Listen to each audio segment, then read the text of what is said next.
Seguimos tanto en nuestro programa de radio como en el de televisión.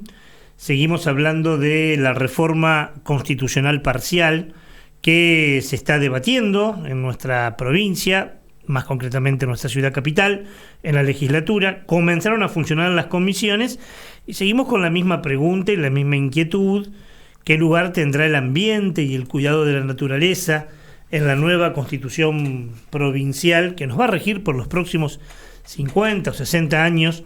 Y seguimos pidiéndole a distintas personas que nos ayuden a pensar sobre este tema. Vamos a estar hablando hoy con el presidente ahora en estos momentos, con el presidente del Instituto de Derecho Ambiental del Colegio de Abogados de Rosario. Él es Matías de Bueno, que presentó a los convencionales un proyecto elaborado por ese instituto que incluye una cláusula constitucional donde se establezcan los principios básicos de un sistema ambiental para la provincia de Santa Fe. Le agradecemos mucho el tiempo y la gentileza que tienen en atendernos. Está del otro lado de la línea Matías de Bueno y lo estamos viendo también. Hola Matías, ¿cómo te va? Buenas tardes, gracias por atendernos. Hola. Hola, buenas tardes. Muchísimas gracias a ustedes por fomentar y difundir este tipo de acciones. Bueno, y te agarramos en el auto. Sí, te veo. Sí, estamos trabajando y bueno.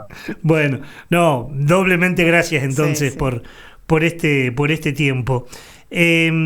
Estábamos leyendo, no el proyecto, sino lo que trascendió del proyecto que ustedes presentaron, y nos parece muy piola. Nosotros venimos hace mucho tiempo diciendo que, como lo hizo Ecuador, como lo hizo Bolivia, como lo plantean algunos fallos de la Corte Suprema de Justicia de la Nación o la Corte Interamericana de Derechos Humanos, es momento que las Cartas Magnas empiecen a reconocer a la naturaleza no como un objeto, sino como un sujeto de derecho. Y ustedes lo plantean así también, ¿no?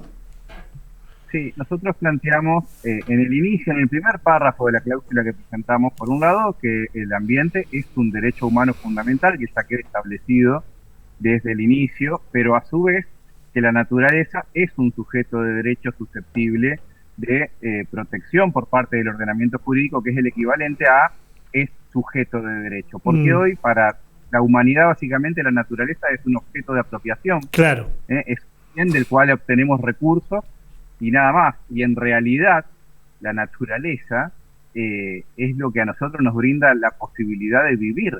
Porque cuando nosotros respiramos aire, cuando nosotros sembramos en la tierra, construimos nuestras ciudades, vemos un río, un arroyo, el agua que bebemos, todo eso, ¿de dónde viene? ¿De dónde sale?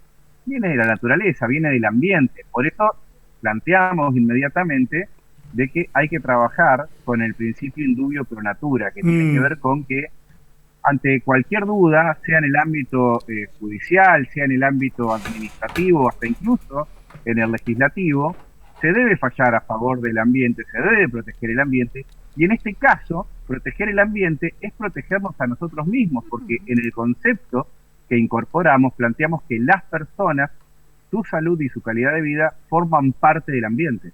Claro, es que a lo mejor hay que cambiar ese paradigma, ¿no? Nosotros, los seres humanos, somos ambiente, somos naturaleza, y estamos acostumbrados a verlo como dos cosas distintas, ¿no?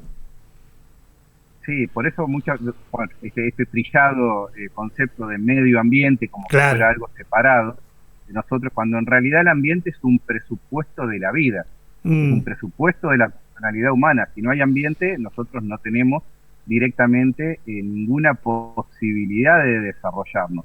Y creemos que hay que llevar adelante un desarrollo que sea sostenible, y ya estamos en términos de regeneración inclusive, no solamente de hablar de sostenibilidad. Matías, apelo a tu conocimiento jurídico para que le podamos explicar a la gente algunas cuestiones bien prácticas, ¿no? Porque uno dice, la naturaleza tiene derechos. Bueno, yo también tengo derechos. Si a mí alguien lesiona un derecho mío, yo tengo la capacidad de acudir a hacer la denuncia, a presentarme en los estrados judiciales, en la policía. ¿Cómo hace un árbol? ¿Cómo hace un río para ejercer ese derecho si lo consideramos un sujeto? Actualmente uno ejerce un derecho de incidencia, un derecho colectivo, lo ejerce en representación de un grupo de personas que no es determinado, y lo puede ejercer cualquier ciudadano o lo puede ejercer la Defensoría del Pueblo, o lo pueden ejercer organizaciones. Cuando hablamos de la naturaleza como sujeto de derecho, hablamos de que per se tiene un derecho a ser protegida. Es una cuestión que va más allá de la ética en la que trabajamos hoy en día. Es no contaminar, porque no corresponde, no solamente no contaminar, porque nos es más o menos útil a los seres humanos.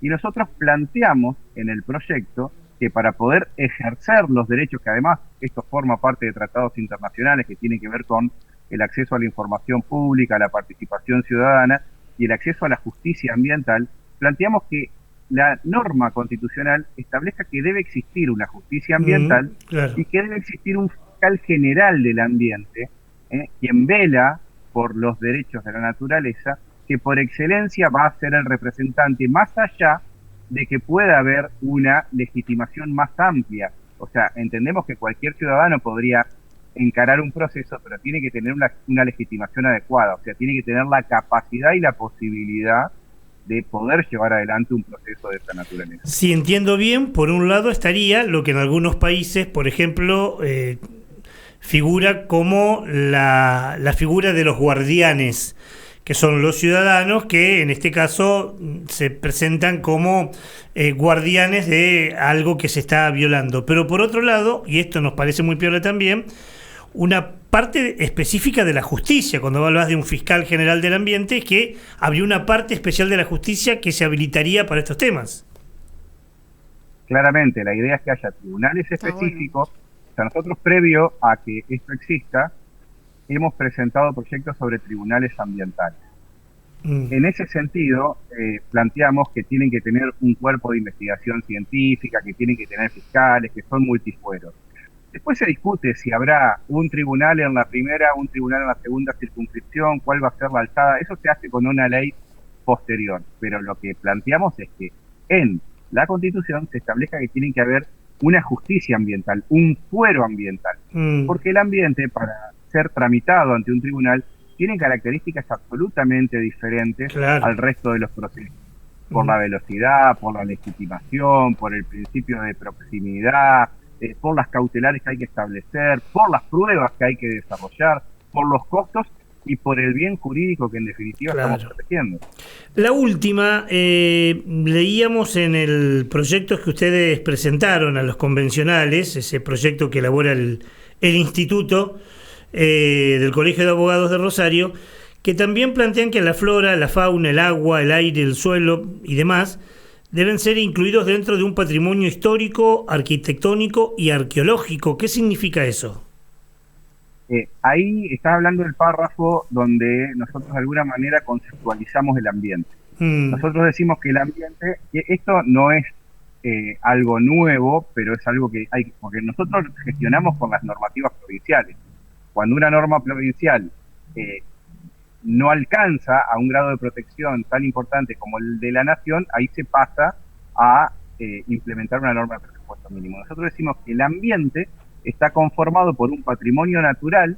En este patrimonio natural está todo lo que el ambiente inerte, que tiene que ver con el agua, el suelo y el aire, pero y una parte biótica que tiene que ver con la biodiversidad en todas sus formas, la flora, la fauna, las interacciones, y un ambiente cultural que tiene que ver con las plazas, los monumentos históricos, los edificios históricos, la cultura, y ahí englobamos el patrimonio arqueológico, arquitectónico, etcétera.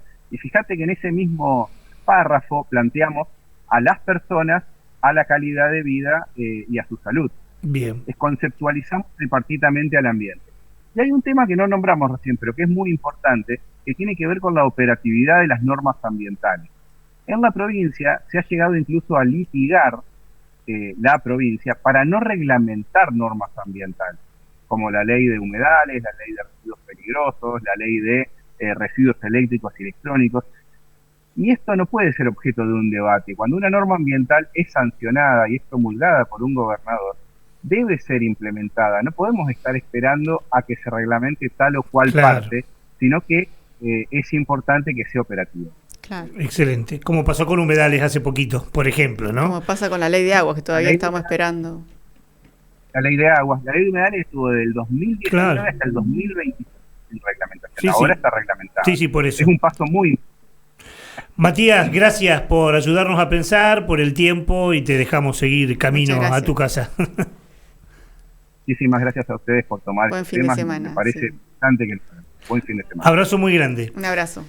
Se llama Matías de Bueno, es presidente del Instituto de Derecho Ambiental del Colegio de Abogados del Rosario, que presentaron a convencionales este proyecto que, bueno, de manera muy respetuosa, en lo que los tiempos radiales nos permite, Sí. desmenuzábamos Sí, me quedé él. con ganas ahí después. Pero muy interesante. Sí, muy interesante. sí. Porque además es el Colegio de Abogados, una institución que dice, che, loco, pónganse las pilas. Hay que... Cuando hay una demanda ambiental, o sea, Claro. nosotros los ambientales, los que somos ingenieros, licenciados, lo que fuera, tenemos que hacer un curso de peritos para ser parte de que te puedan llamar para un peritaje ambiental. Pero no hay una justicia, o sea, hay un Bueno, de civil, hecho, comercial o... no de manera jurídica, pero tácita, hace un par de meses atrás, lo planteamos aquí en una de las informaciones, el fiscal general Barraguirre se juntó con varios fiscales e hicieron una asociación de fiscales ambientales. Pero es tácito esto. Claro, sí. Ahora hay que buscarle la manera. Claro. Y el Instituto de Derecho Ambiental del Colegio de Abogados de Rosario lo plantea. Y es uno de, lo que decía José, 600 proyectos, 600 propuestas que los reformadores tienen en su escritorio para que forme parte de la Constitución provincial.